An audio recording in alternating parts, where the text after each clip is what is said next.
Je tenais donc à ce qu'on se parle de façon franche, que vous compreniez ce qui se passe là où nous sommes et vers où on pourrait aller. Ni ye Burkina Faso ka lunatɛmɛ fanga ɲɛmaa ye Capitaine Ibrahim Traoré ale ka sigi ka fɔ nlon ni politique jɛnkulu ɲɛmaaw ye ani fara ɲɔgɔn kan jɛnkulu ɲɛmaaw n'an ko organisation de la société civile yaasa ka se ka olu kunnawolo faso yɛrɛ taabolo kan lankanabaliya sira kan Ibrahim Traoré cɛn gosi u bɛɛ ɲɛ kan. C'est peut-être parce que aussi il n'y a pas eu de langage de vérité. A b'i komi i n'a fɔ cɛn gbɛlɛma don fasodenw tulora ka taa jamana yɛrɛ taabolo kan o le kosɔn maa caman t'a lɔn an bɛ baasiba min kɔnɔ lankana sira kan. Dans laquelle nous nous trouvons. Est-ce que tout le monde est conscient que le territoire est presque perdu? L'armée a été infiltrée. Majugu donna an ka finitigiw cɛma k'a kɛ sɔrɔdasiw bɛɛ ka kɛwale bɛ bɔ u ka yuruku ani u ka sɔrɔfɛndenw ni politiki jɛnkulu dɔw ye. Depuis très longtemps. Je vais vous dire ce soir où est-ce que nous en sommes. Bi ne bɛna fɔ aw ɲɛna anw bɛ yɔrɔ min na ani anw bɛ ka taa yɔrɔ min na o tɛmɛnen kɔ bɛɛ labilalen don ka se a ka baara kɛ jamana yɛrɛ ɲɛsira kan.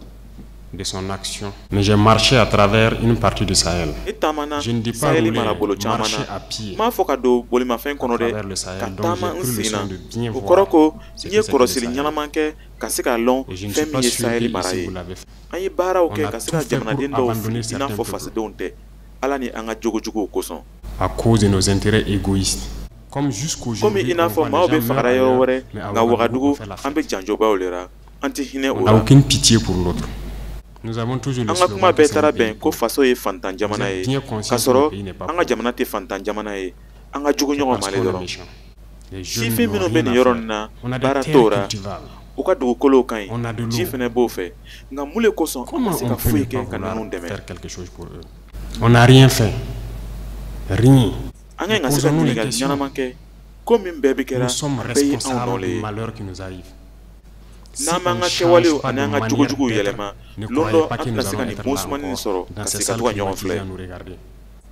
D'autres ne peuvent pas être là à souffrir pendant que d'autres sont dans un luxe exultant. Capitaine Ibrahim Traoré makuma musalaka ako komi bɛɛ bɛ kɛra faso kɔnɔ o bɛɛ ye anw nɔ le ye a ko n'an m'an ka kɛwalew yɛlɛma min bɛna kɛ u ka jugu ni min kɛra ye nka a y'a yira ko ni bɛɛ y'a jɔyɔrɔ fa a ka di Ala fɛ sini bɛna fisaya an ma nin tun ye Kadaye Traoré kumakan ye ka bɔ Ouagadougou Burkina Faso.